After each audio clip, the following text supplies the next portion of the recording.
Have you ever sat in church next to your husband and listened to someone compliment your marriage and then felt a wave of loneliness that you couldn't explain? Everybody sees stability, everybody sees leadership, everybody sees strength, but inside you feel unseen. And then you feel guilty for even feeling that feeling. Let's talk about this tension. But before we go further, if you care about understanding difficult marriage dynamics from a grounded, faith-respecting lens, take a moment to like this video, subscribe to this channel, because there's many women quietly navigating this exact experience, and these conversations matter. Let's dig in. One of the most disorienting experiences in a high-image marriage is living in two different realities at once. Publicly, your marriage looks stable, maybe even admirable, maybe even, the poster couple. Privately, you feel emotionally disconnected. You have to be careful, guarded, and you feel alone. You find yourself rehearsing conversations before having them. You edit yourself. You feel the subtle pressure to not make things difficult. And here's the thing that makes it harder. Because he is respected for the image he has in the community, because he may even be spiritually mature in some ways, your internal discomfort feels illegitimate. You think, maybe it's just me. Maybe I'm too sensitive. Maybe I'm expecting too much. But loneliness inside marriage is not a character flaw on your part. It's important information about the marriage. Now, in some church environments, conflict is seen as spiritual immaturity. And you can proof text around that all day long. Harmony is praised. Composure and self-control is praised. Submission is praised. And don't get me wrong, those things can be beautiful if they're coming from the right heart.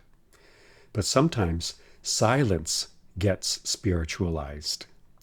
You may hear, be careful how you say that.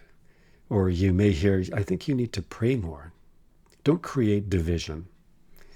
Are you, possessed by the devil?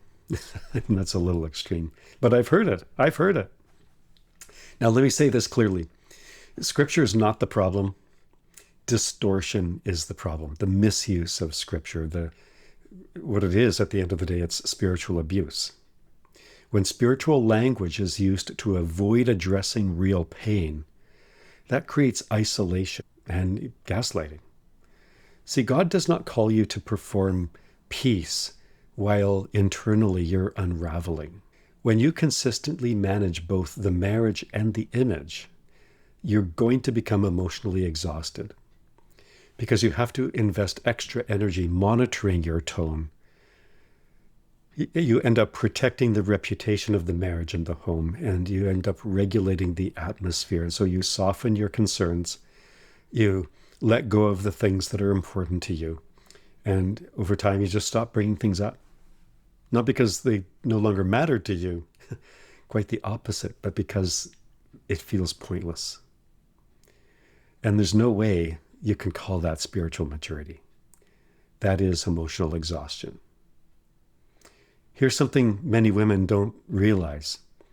Chronic emotional loneliness activates the same neural pain centers in the brain as physical pain. Your body is interpreting it as a threat, and it is pain.